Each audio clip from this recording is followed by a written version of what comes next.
And like most of you, I have that sort of spot in my heart for the seniors and for the disabled. My mom was an amputee, so I understand how difficult it is to be in a wheelchair. My father-in-law had several strokes. He's in a wheelchair, and unfortunately both my dad and my mother-in-law have Alzheimer's. So for better or for worse, I've become pretty expert at designing for the seniors and for especially people who have Alzheimer's. When I do design and I go to somebody's home and they're going to stay, the first thing I notice is what's going on the outside. The first example I'm going to give you is this person lived in a house and it had, as you can see, there's a lot of stairs going up to the home. So this became virtually an impossibility for them to get in and out of the house. So one of the things that I do,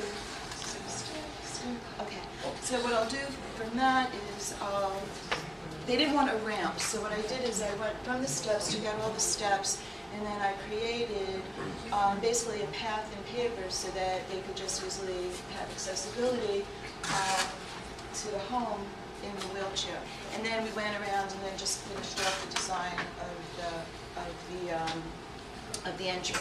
Another spot that I found on the outsides is when people have either gravel stones or they have in this case, pavers that with the bluestone and they're all chopped up. It's impossible if you're in a walker or in a wheelchair again.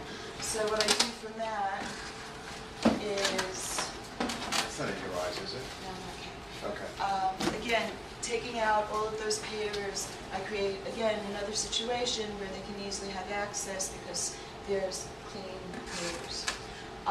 When I deal on the inside, and this is something across the board that seniors get very upset about.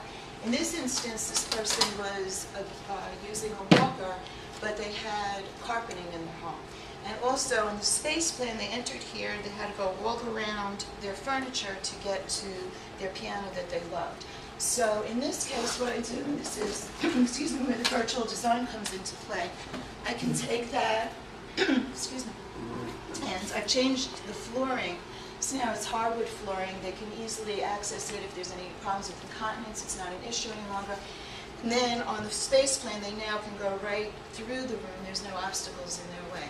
So that's if they're staying at home. And of course, if they need to see how a bathroom would look, or changing the flooring, or window treatments, or lighting especially, which is very key for Alzheimer's patients, it's not a problem.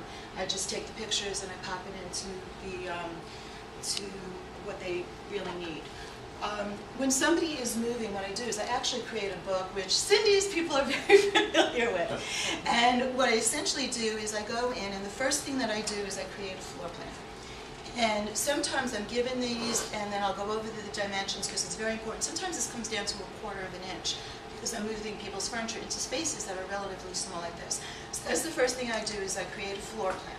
Then what I do is I go around and I have a consult with either the person who I'm designing for or the caregiver, and I start and I take photographs, and every single item in the house has been mentioned. So I know, for instance, this woman had, and this was crazy, they had so many pieces of artwork. We put together in 6.5 hours over 100 pieces of artwork and photographs. So just to give you an idea of all the things that were involved, these are just pieces of artwork. And from the bathroom, living room, this is all of her bedroom. I just want you to take note of this also because this was important to her in terms of how she had put this collection together. And what I do, which I don't think anybody else out there is doing, when I take pictures and everything is dimensioned, because the person has Alzheimer's or any type of dementia, what I do is, for instance, on this piece of furniture it's labeled 29, but then on top I have, for the movers, include all photos, box, anything that's on this table, and that's also labeled as 29. So essentially what happens is when I get to the spot, I know that this is marked as 29, but I also know that all the items that are sitting here are 29. With all the pictures that I take, every single item that the person had is put exactly back in the place that they had it. So when they walk into their home, they're not upset because everything is very familiar to them. They're not looking for anything because it's exactly where they left it. So again, this is their living room. This person had a tremendous amount of furniture. This was their dining area, their bedroom, just to give you some thought. And then what I do is I'll go into the bathroom, take items that are important there. Their kitchen, I'll take things that, their coffee pots, things that are just ultimately very familiar to them. And then what I do, actually, I'm going to take one step backwards. If the person is going into some place such as, like, this just happens to be a sunrise, one of the things that's very upsetting is that when they see an empty space like that, they're very upset with that. They're like, they can't even envision what their own items are going to look like. So then what I do is I go in and I take pictures of all of their items, and it's set up in anyway, it's set up in a, as they will see it, and then actually as it is. So there's really no questions, there's no upsettedness, they get it, they're very happy. Getting back to this other move that I created this book for, just to give you an idea of how this ends up. This is, again, all the woman's items. And you can see she had tons and tons of pictures. This was all done in 6.5 hours. These are her coffee pots, everything that's familiar to her. In her bedroom, again, we keep the bedding, we keep everything that's similar. This piece was actually in her dining room. She had no place to put her undergarments. So we bought bins, and so she opens that. She has a bin for every item that she needs. It's all very accessible to her. One of the other things that we find, and we're all familiar, is that the older people are hoarders. And so when I came in, this is what I looked at. That's her dining room. And you can see how much junk she's got piled up there.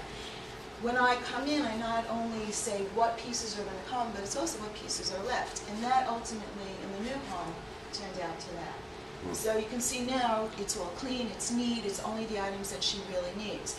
This woman, literally, when she walked into the home, she just started weeping with joy. And on her way there, when the care manager told her that she wasn't going home, she started pounding, literally wailing away on the care manager because she just wanted to go home.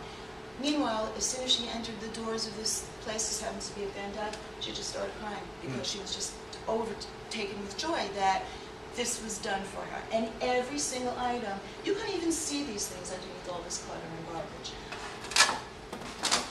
And just one more. This was the picture the children hired you? Yes. This was just, I just wanted you to take note before, this was that grouping of pictures. When I came into her bedroom, this is what I saw. Oh my God. Okay, and this is not unusual. People hoard. Okay, and this is what your movers almost had a heart attack with, because this is how she was living. Okay, I took all of this, and this is what she ended up having. Wow. Okay, it's neat, it's organized, that was the grouping, and so I take a great deal of care to make sure that what's familiar to them remains familiar to them, and they're not feeling like they've just been dumped someplace. Do you do offices? Yes, I actually have my portfolio. I have great pictures of offices that I've done, so yes. And one of the things, aside from senior communities, this works really, really well with anybody who's downsizing. So if you guys know anybody who's in a 55+ community, that would be very helpful as well. But I also design for the general public, so if you ever know anybody who needs some help, just let me know. What did you do with all that stuff? Yeah. It's very interesting. Circular. In this case, this is what happens with the elderly. This woman was 90+ years old. They get mail, and even though they're not paying their bills or anything, they just can't throw anything out because someday they might need it. So what we do here is we just basically take all the clutter away. The sons in this case decided to go through all the paperwork because they weren't really sure what was important or not. But I do work with organizers, and now that I know that you do this, you can come in and I can give your name to Yeah, we clean go out through the pretty rest. much try to go through everything in case you find something that's needed. I was just telling Jeff, yesterday I'm cleaning the end of a clean out, and the people have been looking for this book since the mother passed away, and they haven't found it. And the place is closing on Wednesday, and they were finally there, and they found this box, and on the box it had the information. They opened it up, and the book was there, and the book has been in the family since it came over from Europe in the 16th century. Wow. So you saw them, the whole room just lit up when they found it. And like one of the things they asked me, they go, what would you have done if you found this? I said, I would have called you. I said, I would call you because I felt it was something that was important for you to have. Like you say, the pictures on the wall would just, she's perfect. She goes, oh, I'm home. She already knew because they were still there. And she actually said, she was so sweet, she was like, this place is more beautiful than my own home. And that was the key, and that's when we all knew that we had done our jobs right, because this woman not only felt like she was at home, but she felt better than she had been at home. And she actually thought the care manager did all of this personally. And I said, I said to the care manager, I said, you take all the props for this because she can't see what you do. She can't see that you're her advocate. This woman was basically left for dead, and this care manager was just amazing, brought her back to life, and now she's in this home and she's happy. So, this is like what we all do, and we know the end of the story is we've made somebody happy and we've improved their lives. So. Great job.